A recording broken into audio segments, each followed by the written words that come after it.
The dream job, the golden carrot society dangles in front of your nose. Work that doesn't feel like work. A place where your passion pays the bills and Mondays are as magical as Fridays. But let's pause for a moment. Ask yourself, does this fantasy actually exist, or are you just a hamster on a wheel chasing something designed to keep you running forever? Let's start at the beginning. Somewhere in your childhood, someone, a teacher, a parent, maybe even a well-meaning cartoon character, planted the idea in your fragile little mind. Find your passion and you'll never work a day in your life. What a charming little lie.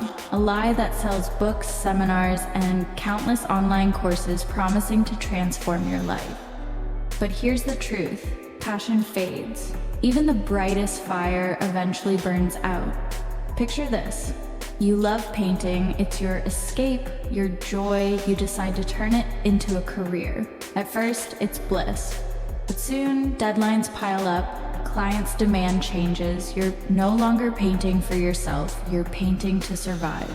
The art becomes a transaction and your passion, slowly strangled by the cold, unrelenting grip of necessity. But maybe you don't care about passion, maybe you want power, prestige, to climb the corporate ladder. That's fine, until you realize the ladder is on a treadmill. No matter how high you climb, there's always another rung, another title, another sacrifice. You wanted to be a CEO? Congrats. Now you're a slave to shareholders, emails at midnight, and ulcers by 40. Still dreamy? Oh, but wait, there's the other side of this fantasy, the do what you love brigade. Freelancers, creators, influencers, you see their Instagram posts, lounging by pools, sipping coffee in chic cafes. But behind the scenes, hustle, insecurity, burnout. It's a game of endless self-promotion, fighting algorithms, and hoping people care enough to throw a few coins your way. So, what's the solution? Give up? Resign yourself to the soul-crushing monotony of a normal job, punch the clock, pay the bills, and wait for retirement? Not quite. See, the problem isn't the job, it's the expectation. We're fed this idea that work must fulfill us, define us, give us purpose. But what if it doesn't have to? What if a job is just a job, a way to fund the life you want, not become the life itself?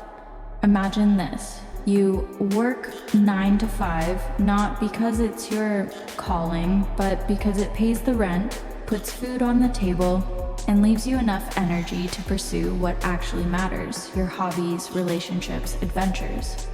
But here's the twist, even this idea isn't perfect.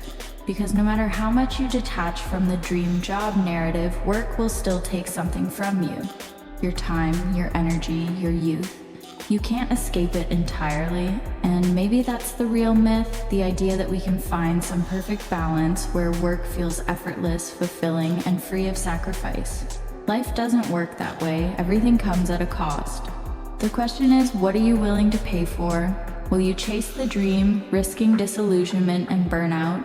Or will you settle for something simpler, risking mediocrity and regret? Spoiler alert, there's no right answer, no one-size-fits-all solution. The dream job might exist for some, and for others it's a mirage. What matters is that you stop running blindly toward what you're told to want. Think, reflect. Ask yourself, am I chasing a dream or running from reality? Because in the end, the dream job is just a story you've been told, or worse, a story you've told yourself. And like all stories, it's up to you whether to believe it.